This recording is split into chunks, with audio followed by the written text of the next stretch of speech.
প্রিয় স্টুডেন্ট, তোমাদের মাঝে আবারও চলে আসলাম। স্বামী বিবেকানন্দ স্কলারশিপ 2024-এ টাকা পেতে হলে নতুন পুরনো সকল স্টুডেন্টদের কিন্তু এই কাজগুলো করতে হবে।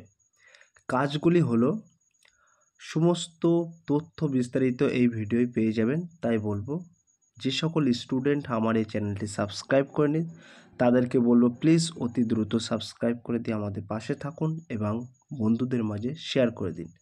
চলুন আজকের কোন কোন কাজগুলো করতে হবে স্বামী বিবেকানন্দ স্কলারশিপে টাকা পেতে হলে চলুন দেখে নেওয়া যাক। প্রিয় স্টুডেন্ট, এখানে বলা হয়েছে পশ্চিমবঙ্গের সকল পড়ুয়াদের জন্য রাজ্য সরকার স্বামী বিবেকানন্দ স্কলারশিপ 2024 বা স্বামী বিবেকানন্দ স্কলারশিপ নিয়ে এসেছে। আমাদের দেশে দরিদ্রতার পরিমাণ এখনও কমেনি, আর এই দরিদ্রতার জন্য অনেক পড়ুয়ারা পড়াশুনো বন্ধ হয়ে যাচ্ছে। তাই রাজ্য ও কেন্দ্র সরকার এইসব দরিদ্র ও মেধাবী ছেলে মেয়েদের পড়াশুনো খরচ চালানোর জন্য আর্থিকভাবে সাহায্য করে নানা রকম স্কলারশিপের মাধ্যমে। প্রিয় স্টুডেন্ট, এখানে কিন্তু তোমাদেরকে পরিষ্কার বলা হয়েছে দারিদ্রতার কারণে অনেক স্টুডেন্ট পড়াশুনো বন্ধ করে দিচ্ছে। তার কারণে কিন্তু কেন্দ্রীয় সরকার এবং রাজ্য সরকার বিভিন্ন রকম স্কিম স্কলারশিপের মাধ্যমে কিন্তু তোমাদেরকে একটি আর্থিক প্রদান করে থাকে। এই সকল স্কলারশিপগুলোর মধ্যে অন্যতম একটি স্কলারশিপ হলো স্বামী বিবেকানন্দ স্কলারশিপ। এই স্কলারশিপটি রাজ্য সরকারের। এই স্কলারশিপের মাধ্যমে মেধাবী শিক্ষার্থীদের তাদের পড়াশোনার খরচ চালানোর জন্য অনুদান দেওয়া হয়। এই স্কলারশিপের আবেদন শুরু হয়ে গিয়েছে, অনেক পড়ুয়া আবেদনও করাও চালু করে দিয়েছে। তবে সবার মনে একটাই প্রশ্ন, কতদিন পর্যন্ত চলবে এই বিবৃতি আবেদন করার কাজ?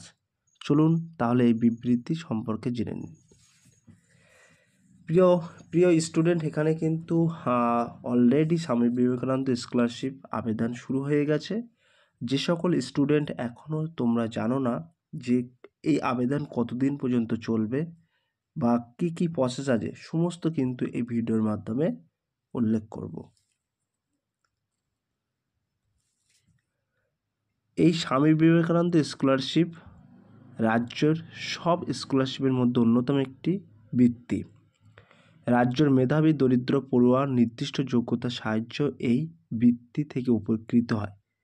এই বৃত্তির মাধ্যমে মাধ্যমিক, উচ্চ মাধ্যমিক, স্নাতক আর স্নাতকোত্তর স্তর পর্যন্ত সুবিধা দেওয়া হয়। প্রিয় স্টুডেন্ট, এখানে কিন্তু বলা হয়েছে মাধ্যমিক, স্নাতক আর স্নাতকোত্তর স্তর পর্যন্ত, অর্থাৎ উচ্চ শিক্ষিত স্তর পর্যন্ত কিন্তু এই বৃত্তি সুবিধা দেওয়া হয়। আর এই জন্য এটাই এত বেশি জনপ্রিয় পড়ুয়াদের মধ্যে। এই স্কলারশিপ এর অনুদান পাওয়ার জন্য মাধ্যমিক, উচ্চ মাধ্যমিক, স্নাতকোত্তর পড়ুয়াদের 60% নম্বর পেয়ে পরীক্ষায় পাশ করে থাকতে হবে। প্রিয় স্টুডেন্ট, যে সকল স্টুডেন্ট এবার নতুন পরীক্ষায় পাশ করেছো বা মাধ্যমিক, উচ্চ মাধ্যমিক, তাদেরকে বলবো এই পরীক্ষায় কিন্তু তোমাদেরকে 60% নম্বর পেয়ে থাকলে তবে কিন্তু তোমরা আবেদন করতে পারবে। উপযুক্ত যোগ্যতা সহ আবেদনকারীর পরিবারের আয় অবশ্য 2,50,000 টাকার কম হতে হবে।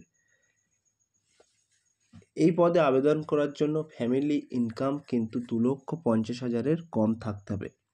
এই বৃত্তির মাধ্যমে পড়ুয়ারা অনুদান পায় 12,000 থেকে 60,000 টাকা পর্যন্ত, তার বেশি।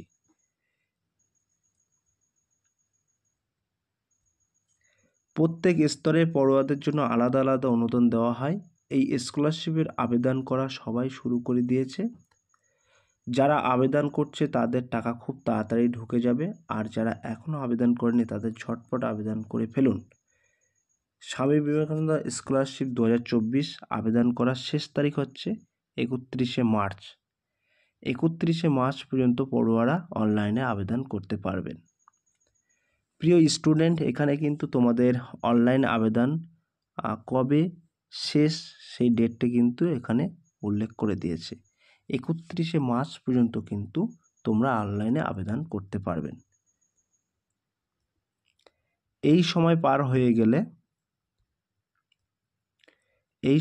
হয়ে গেলে আর আবেদন করতে পারবে না। আবেদনকারীরা আবেদন করার কিছুদিনের মধ্যে এই স্কলারশিপ 2024-এর বৃত্তির টাকা পেয়ে যাবে। আর আপনারা তাড়াতাড়ি এই স্কলারশিপের জন্য আবেদন করে ফেলুন। আর এই জন্য আপনারা অনলাইন ওয়েবসাইটে যেতে পারেন বা নিজেদের শিক্ষা প্রতিষ্ঠানে গিয়ে যোগাযোগ করতে পারবেন। প্রিয় স্টুডেন্ট, তোমরা কিন্তু অনলাইনে আবেদন করতে পারবেন এবং অনলাইনে আবেদন করার সময় যদি কোনো রকম অসুবিধা হয় তোমরা কিন্তু নির্দিষ্ট স্কুলে গিয়ে যোগাযোগ করতে পারবেন। প্রিয় স্টুডেন্ট, এই ছিল আজকের টপিক ভিডিওটি। যদি ভিডিওটি ভালো লেগে থাকে প্লিজ লাইক, কমেন্ট এবং শেয়ার করে দিন বন্ধুদের মাঝে। ফিরে আসছি আগামী দিনে তোমাদের জন্য নতুন একটি টপিক ভিডিও নিয়ে।